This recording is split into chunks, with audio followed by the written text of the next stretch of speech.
علاش نخاف وعندهم بن شرقي. ده الواقع. ويك اب، فوق بقى، فوق. ما تسميش حد تاني بن قلبي ولا ساسي جرح احساسي ولا الاناكوندا، وما تسميش الحاجات دي خالص. اوعى تقول الاسامي دي تاني، اوعى بقى تقولها. قلت لك مليون مره ما تقولش الاسامي دي تاني، ما تقولش الاسامي دي تاني بقى. الله يبارك لك. دول انا اتوقع منهم اي حاجه. شايف الخطين دول ممكن ياخدوا واحد منهم. انا لا يعني انا لا استبعد شيء. تعالى يا ده بن شرقي، تعالى. بن شرقي قال لك للقاهره لون واحد ولافريقيا بطل واحد. اشرف بن شرقي في نادي القرن، دي ثلاثيه. الواد مش يدينا واحده ويسكت، لا ثلاثيه. للقاهره لون واحد، قصده الاحمر. طب والابيض؟ ما هو يا اشرف خلاص الابيض جالك عمى الوان.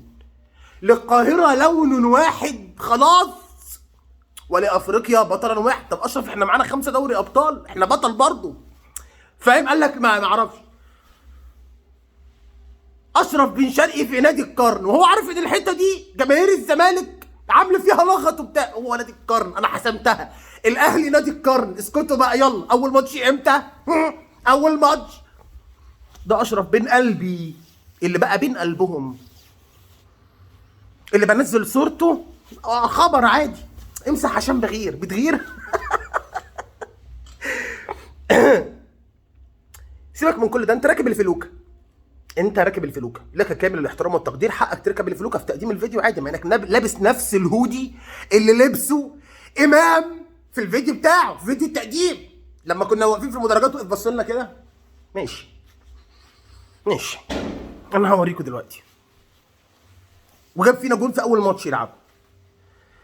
انت ماشي بالفلوكه معدي من قدام النادي النهري ليه؟ انتوا عايزين تخلصوا فيه طيب رخر؟ عايزين تخلصوا في النادي النهري؟ ما انا عايز افهم. وبعدين ما عملش كده حتى، فاهم اللي هو ايه؟ في ايه يا جماعه؟ انا مش شايف.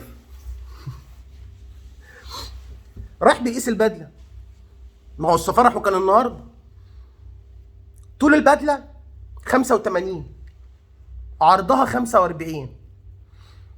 ايه يا اشرف؟ طب انت ما خدتش بالك؟ هم قالوا لكش السكريبت بتاع الفيديو ايه هيبقى ايه؟ فقلت لهم لا معلش، انا اخاف واخشى على بلاش اعذروني، ما اعملوا اي حاجه تانية، بلاش لا. اشرف انت ليك فيديوهات معموله على اغاني ام كلثوم. يا نهار اسود، يا نهار اسود، اجوانك على اغاني ام كلثوم. طب ايه؟ طب والفيديوهات دي هتروح فين؟ والاغاني دي هنوديها فين؟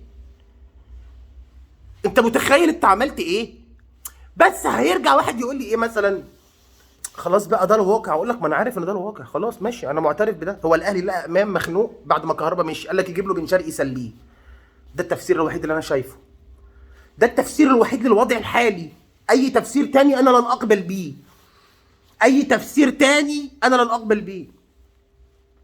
بقى بين قلبهم هم، بين قلبي بقى بين قلبهم هم. كابتن حسين ما تشتريش لعيبه سوبر تاني، ما تشتريش لعيبه كويسه. يعني لا انت كده ما اشتريتش لعيبه سوبر خالص. انا اقصد ان يعني بلاش نشتري لعيبه سوبر. سوبر زي ما كان بيقولها طيب الذكر، سوبر. ليه بقى؟ هتجيب اللعيب من دول، هتسمن، هتعجل، هتخليه نجم، هتسمنه وهتعجله وهتخليه نجم، ويجي الاهلي ياخده مننا. احنا نجيب اللعيبه اللي نصوص، بحيث ان هو بيفكر يجيبه. مش ايه ده؟ هشتري مين؟ لا مش جايب اللعيب ده، انا مش جايب اللعيب ده، مش عايز خلاص. مقاطعه البيتزا الشرقي. خلاص يا جماعه انا قطعت البيتزا الشرقي، بعد كده هطلب بيتزا ايطالي. انا ان ما قعدتك يا بن شرقي، ان ما خربتها عليك، مفيش بيتزا شرقي تاني داخله بيتي، كلها بيتزا ايطالي. مفيش بيتزا شرقي تاني، خلاص. وداعا للبيتزا الشرقي يا بن شرقي، خلاص. انا والله ما عارف اتكلم، والله ما عارف اقول ايه، والله انا ما عارف اقول ايه. انت زعلان يا ستيري؟ اقول لا، انا في غايه السعاده. انا في غايه السعاده. طبعا كابتن حسين لبيب له كامل الاحترام والتقدير، هو عارف مين السبب في اللي بيحصل ده دلوقتي. اكيد الراجل عارف مين السبب في اللي بيحصل ده دلوقتي. انت كان في ايدك تخلص بن شرقي من 6 شهور فاتوا، ودلوقتي بن شرقي هيبقى ضدك. هو وامام يوم 22، هو وامام هيلعبونا.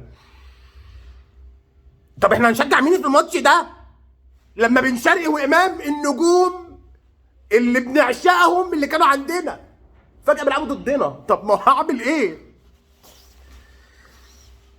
ما تنجموش حد يا جماعه، ما تنجموش حد. لا انا مش عنديش كلام تاني اقوله. السلام عليكم.